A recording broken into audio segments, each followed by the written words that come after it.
All right, here we go. Buckle up, everybody. It's gonna be a long ride.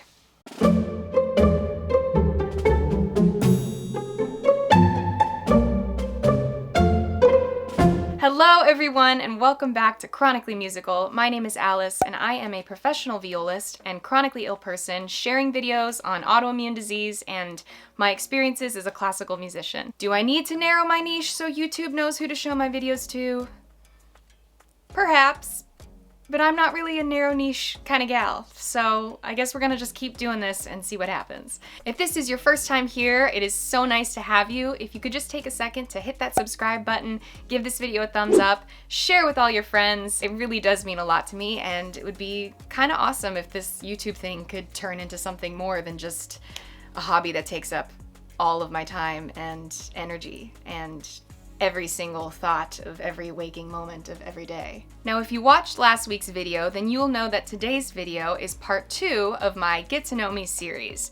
If you happen to miss part 1, which was all about my classical music journey, I'll link it above right here so you can go to it and watch that one first and then come back to this one. Today's video is all about my health journey and everything that led up to me being diagnosed with 2 autoimmune diseases. Now, I'm gonna issue a warning here because today's video is gonna get into the nitty-gritty of some of the things I've experienced. A little graphic, a little gory, a little gross. If you're not interested in hearing about my bathroom habits or hospital stays or anything like that, I'm gonna give you a second to leave the room, close your laptop, click on another video, preferably another one of mine. Do what you need to do. I'll wait.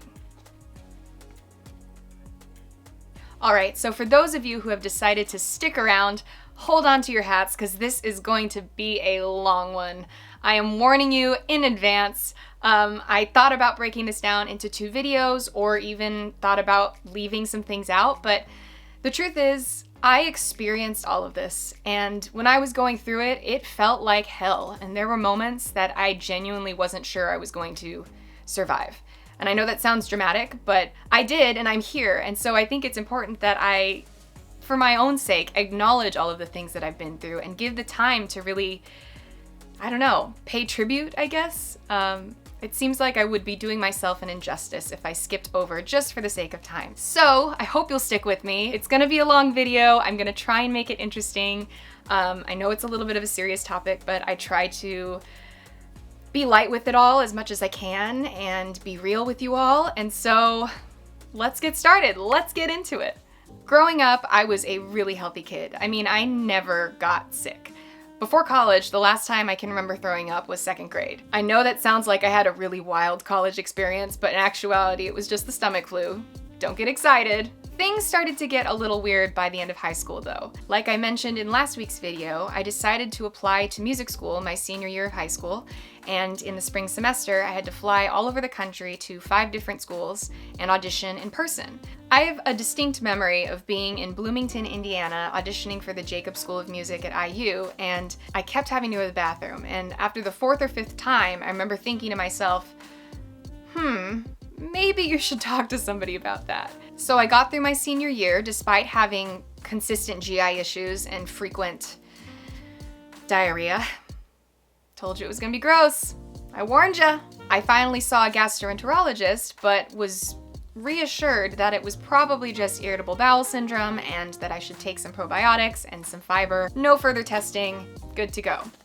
The perfect way to diagnose someone. In the fall of 2012, I moved to Austin, Texas to get my undergraduate degree at UT Austin. But I have to say, I got sick a lot in college. And it wasn't just like, you know, a cold here and there. It was kind of weird stuff. I had strep throat multiple times. I got mono my sophomore year. I had several allergic reactions where my face would swell up out of nowhere and I had to go get steroid shots. I had an abscess at one point. Just weird stuff. Nothing serious, nothing really intense or dramatic, just weird things. All of this was in addition to my chronic diarrhea that at that point I'd gotten so used to, I just didn't even really notice anymore. Maybe I'm oversharing, but it's the truth. Don't feel embarrassed for me. I have no issues talking about this because I'm gonna let you in on a little secret. Everybody poops. Everybody does it, even girls. And some of us Some of us have diarrhea a lot. My senior year of college, I decided to apply to grad school and eventually was accepted to Juilliard. The summer before I moved to New York, I was teaching at a music festival in Northern California. It was a 2-week festival in the middle of nowhere with absolutely no cell service, and the closest doctor's office was in the next town over. A few days into the festival, I woke up with a horrible sore throat and a very high fever, and having experienced strep throat multiple times in college at that point, I was 99% certain that that's what I was dealing with. So I borrowed someone's car, I drove to that doctor's office 30 minutes away and got a prescription for antibiotics, and then spent basically the rest of the first week of the festival in bed. It really sucked, actually. I was there to teach and I couldn't teach anyone. Thankfully, by the second week, I was feeling much better and I was actually able to get back to doing what I was there to do. But then another weird thing happened. This is the weird thing episode, if you couldn't tell. I remember I was sight reading a Mozart quartet with some of the other faculty at the festival for this outdoor farmer's market type thing. We were in the middle of playing when suddenly I felt this incredibly sharp, stabbing pain underneath my left shoulder blade. And I sort of recovered and kind of kept playing and managed to get through the rest of the performance. But the pain was really weird because it wasn't constant. It was really sort of sporadic, but occasionally I would take a deep breath and get this really sharp stabbing on the left side of my back. Since I had been practicing so much leading up to grad school auditions and preparing for my final performances my senior year, I chalked it up to a playing injury. My uncle is a chiropractor, so I actually went and saw him at one point and got some x-rays done. We couldn't see anything structurally wrong, so I just kind of figured it would go away over time. I'm here to tell you it did not go away over time. In the fall of 2016, I moved to New York City to go to Juilliard. My mom flew out with me and we spent about a week getting my room in my new apartment set up. We spent days traipsing around Manhattan with bags of accent pillows and completely exhausted ourselves building a bed. All the while I was dealing with this constant back pain that kept sort of getting worse. My second week of school is when I started waking up in the middle of the night. The pain in my back was starting to become so unbearable that it was actually waking me up. The best way I can describe it is it felt like someone had taken a letter opener and was just stabbing it underneath my shoulder blade. Finally, after one too many nights of calling my mom at 4 a.m, sobbing, I got myself to urgent care. I explained my symptoms to the doctor on call, and she was very concerned and told me I needed to get to an emergency room immediately. So I called an Uber. I honestly didn't know what else to do, so I got in the Uber and I took it to the Upper East Side to Mount Sinai and checked myself into the emergency room. I had an EKG done, a CAT scan, a chest x-ray. Finally, I was admitted, and the next day, the doctors told me what the problem was. It turns out I had something called pleurisy, which is inflammation of the lining surrounding the lung, the pleural lining, as well as something called a pleural effusion, which is basically fluid in the chest cavity. So part of the pain was from the fluid on the left side of my chest, and the other part was because my lungs were just hitting bone every time I take a breath. It was awful. I had to have a procedure done called a thoracentesis, which is basically just a fancy word for draining the fluid from your chest cavity. The doctors put a catheter in my back and ended up draining almost 2 liters of fluid from my left chest cavity.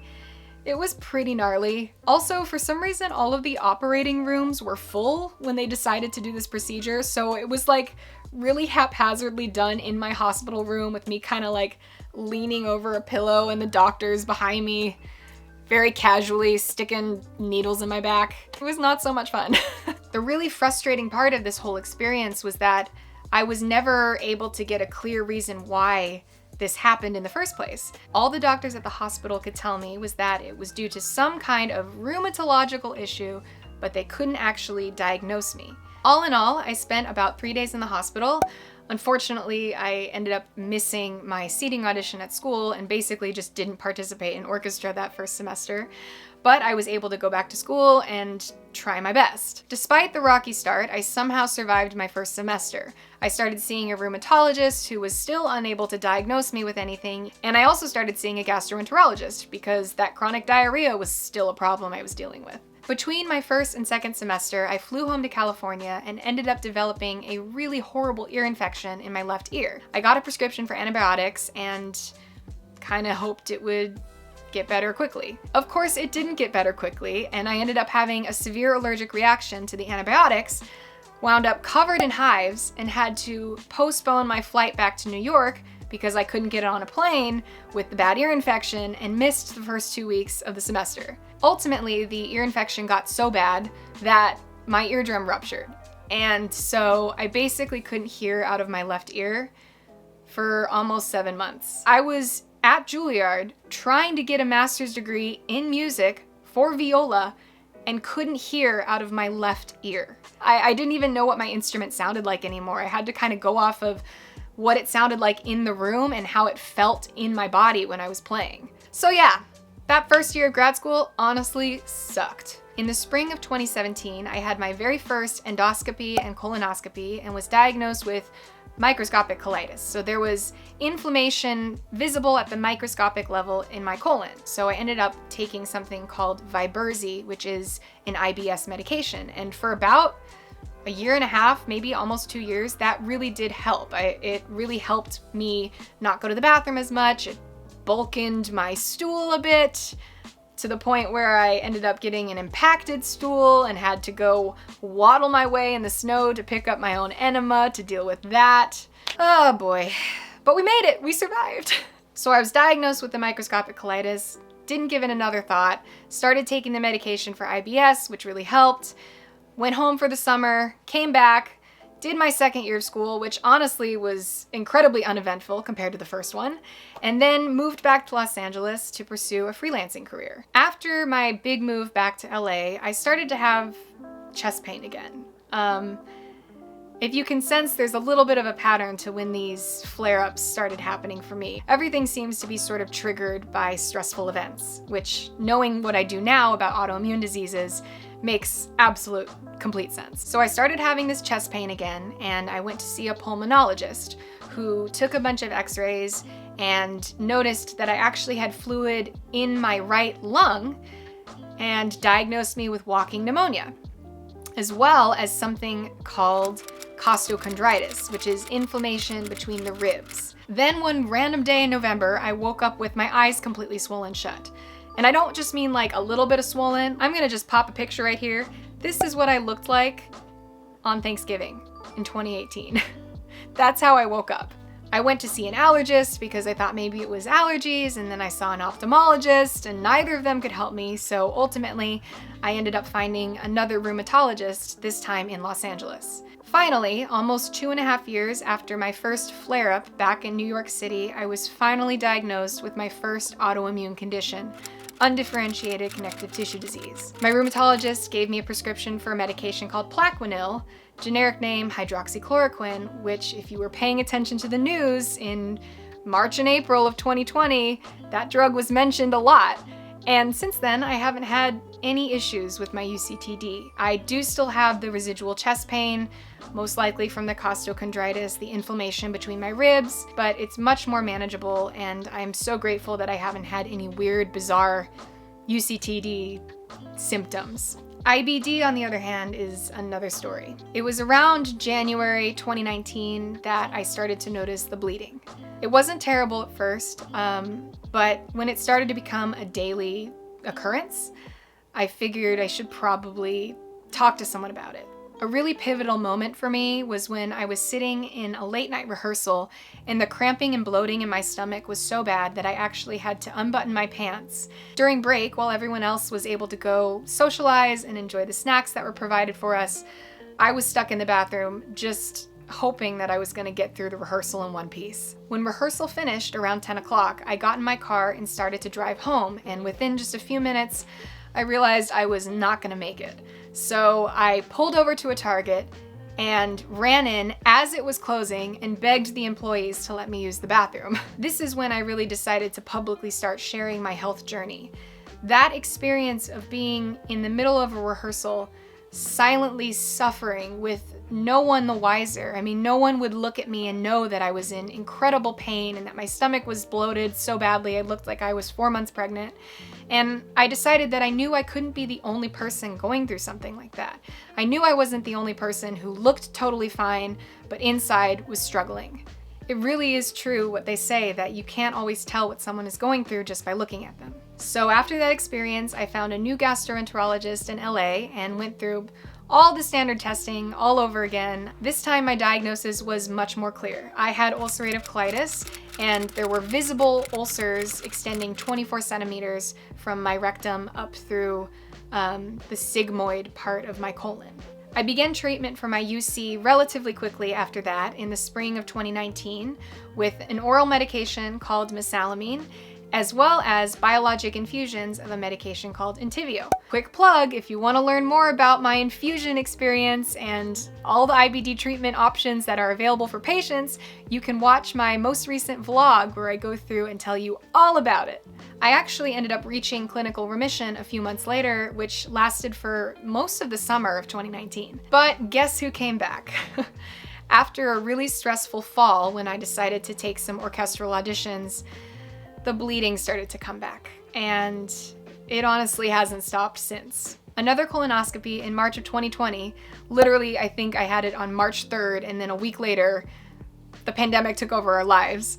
The colonoscopy revealed that I still had inflammation, but it was really just localized to my rectum, the bottom part of my colon. So we added in mesalamine suppositories to use daily as part of my treatment plan. Then over the next couple of months, when my symptoms were not improving and actually getting worse, we decided to increase my infusion dosage from every 8 weeks to every 6 weeks, and then to every 4 weeks.